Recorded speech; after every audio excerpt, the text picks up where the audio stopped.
অসমত এটা বৃহৎ কেলেংকাৰীৰ বাতৰিয়ে ধুমুহাৰ সৃষ্টি কৰি আছে।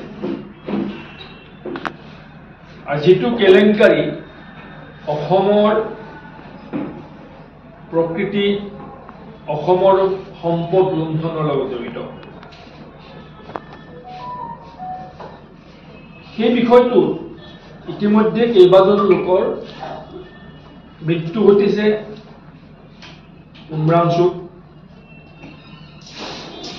উমৰাংচুৰ মৃত্যু ঘটনাটো বিক্ষিপ্ত আৰু একমাত্ৰ ঘটনা নহয়। উমৰাংচুৰ দুৰ্ভাগ্যজনক ঘটনাটো আচলতে পোহৰলৈ আহিছে।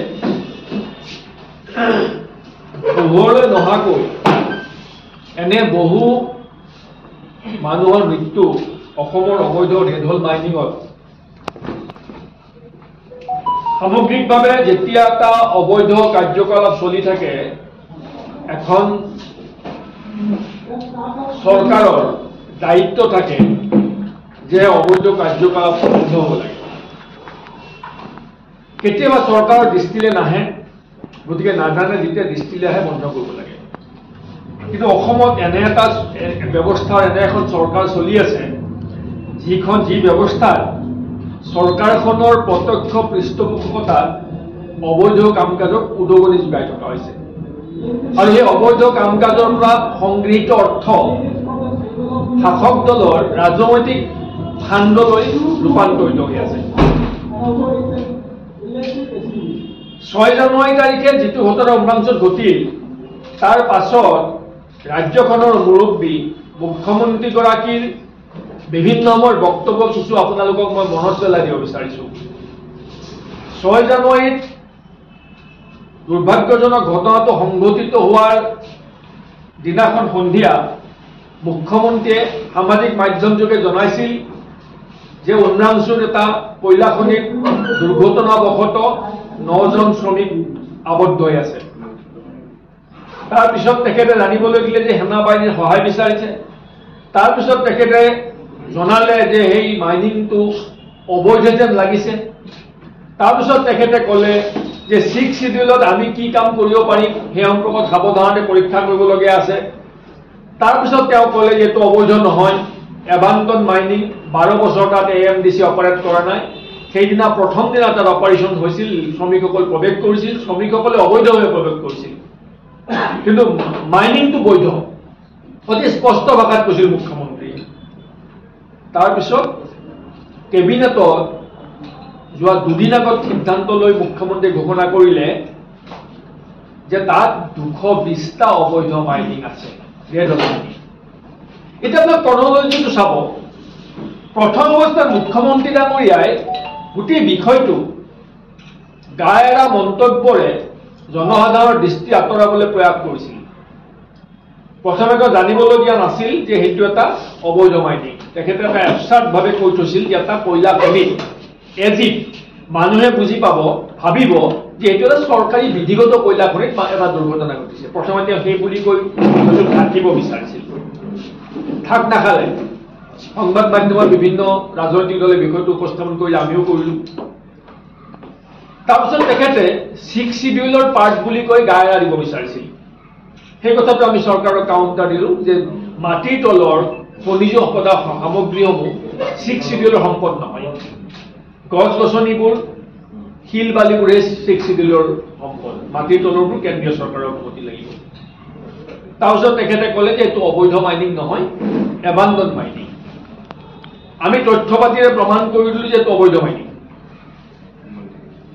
এতিয়া তেখেতে কৈ আছে যে তেনে 220টা অবৈধ মাইনিং আছে আৰু আমি ৰিটায়াৰ্ড জাষ্টিছ এগৰাকীক আমি তদন্ত কৰিবলৈ দায়িত্ব দিছোঁ আৰু এটা SIT ফৰ্ম কৰিম। ইয়াৰ পৰা এই কথাটো বুজক যে মুখ্যমন্ত্ৰীয়ে শেহতীয়া যিখিনি কথা ক'লে যে 220টা অবৈধ মাইনিং চলি আছে আৰু এগৰাকী জাষ্টিছক তাত দায়িত্ব দিছে তদন্ত কৰিবলৈ। এই কথাষাৰ এগৰাকী মুখ্যমন্ত্ৰীৰ বুজি পাবলৈ ইমান দিন সময় লাগিল নেকি যে অবৈধ মাইনিং চলি আছে, যিষাৰ কথা আমি যোৱা 2 বছৰৰ পৰা নিৰবিচ্ছিন্নভাৱে এই অভিযোগ কৰি আহিছোঁ যে অবৈধ কোল মাইনিং চলি আছে। ৰেড হল মাইনিং চলি আছে, যিটো ৰেড হল মাইনিং 2014 চনৰ পৰাই গ্ৰীণ ট্ৰাইব্যুনেলে 2015 চনৰ পৰা মহামান্য উচ্চতম ন্যায়ালয়ে বেন কৰি দিছে, বাৰণ কৰি থৈছে, নিষেধ কৰি থৈছে। বাৰম্বাৰ সোঁৱৰাই থকাৰ পাছতো চৰকাৰখনৰ দৃষ্টি তালৈ নগ'ল, তেওঁলোকে সেই অবৈধ ৰেড হল মাইনিঙক সুৰক্ষা দিবলৈ প্ৰয়াস কৰিলে। শেষত দুৰ্ঘটনাটো ঘটিল, আৰু দুৰ্ঘটনা ঘটাৰ পাছতো মুখ্যমন্ত্ৰী গোটেই বিষয়টোৰ পৰা ৰাজ্য চৰকাৰৰ দায়িত্ব আঁতৰাই জনসাধাৰণ বিভ্ৰান্ত কৰিবৰ বাবে ভিন্ন সময়ত ভিন্ন মতামত আৰু ভিন্ন বক্তব্য তেখেতে উপস্থাপন কৰি আছে। হিমা হাজৰিকা ডাঙৰীয়ানী জুডিচিয়েল এনকুৱাৰী কৰিব দিছে, SIT ফৰ্ম কৰিব, উমৰাংচু অবৈধ ৰেড হল মাইনিং ওপৰত। কিন্তু মুখ্যমন্ত্ৰীয়ে কোনো কাৰণতে এই তদন্তৰ লগত দিহিং পাটকাই সংৰক্ষিত বনাঞ্চল লিডু আৰু মাৰ্ঘেৰিটাৰ চলি থকা অবৈধ ৰেড হল মাইনিং কিন্তু সংযোজন কৰি কথাষাৰ নকলে। তাৰমানে এই সময়তো উমৰাংচুতহে তদন্ত হ'ব, ডিগবৈ লিডু মাৰ্ঘেৰিটা বা দিহিং পাটকা সংৰক্ষিত বনাঞ্চল যিবোৰ অবৈধ ৰেড হল মাইনিং চলি আছে সেইবোৰ কিন্তু তদন্ত আওতাত তেখেতে কেতিয়াও অনা নাই। মানে সেই কলা বেপাৰীবোৰক মুখ্যমন্ত্ৰীয়ে আমাৰ সুৰক্ষা কিয় দি আছে এই কথাষাৰ আপোনালোকে সহজে নিশ্চিতভাৱে বুজি পাব।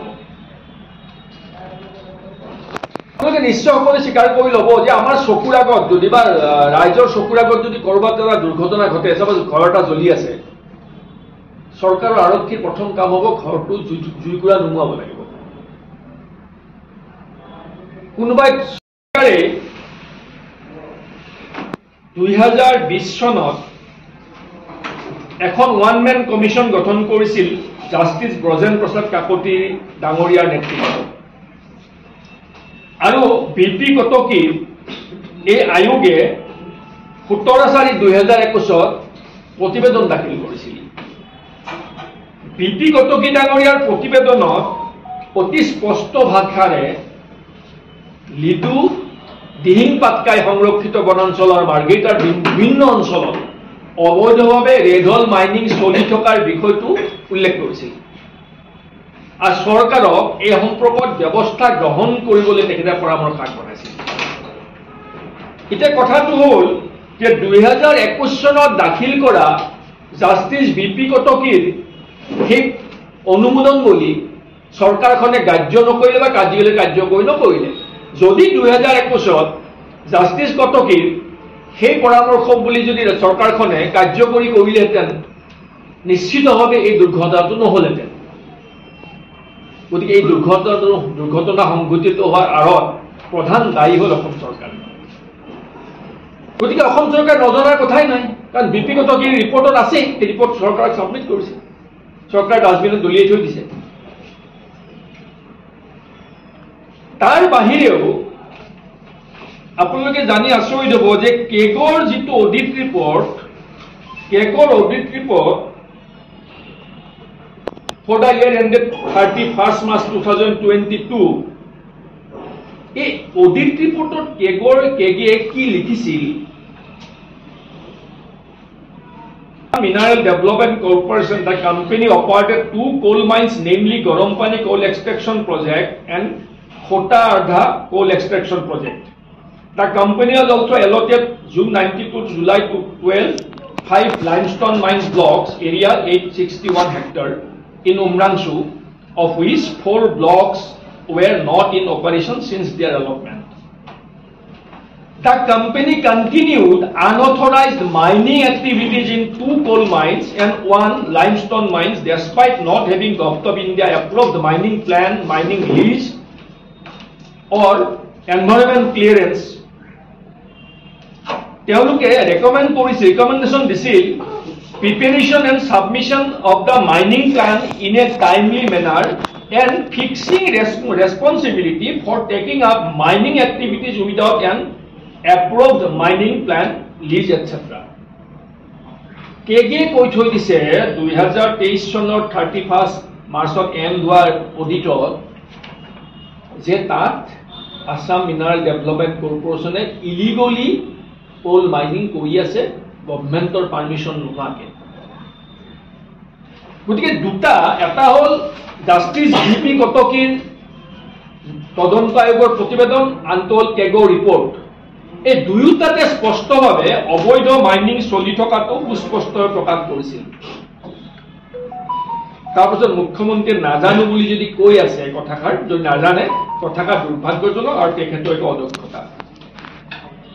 এতিয়া উদ্দেশ্যটো মুখ্যমন্ত্ৰীৰ এইটো মই পূৰ্বতে কলো যে যিকোনো উপায়ে এবছৰমান এই তদন্ত আয়োগে তদন্ত কৰি থাকিব, তেওঁলোকৰ কলা বেহাৰ কলা সাম্ৰাজ্যখন চলি থাকিব। এবছৰৰ পিছত প্ৰতিবেদন দাখিল কৰিব আৰু বি পি কটকীৰ প্ৰতিবেদনৰ নিচিনাকে এইখন কৰবাত ডাষ্টবিনত পেলাই থৈ দিব। নিৰ্বাচন আহিব, নিৰ্বাচনৰ ফাণ্ড কালেকশ্যনকে ধৰি গোটেই কামবোৰ তেওঁলোকৰ তেতিয়ালৈকে হৈ যাব।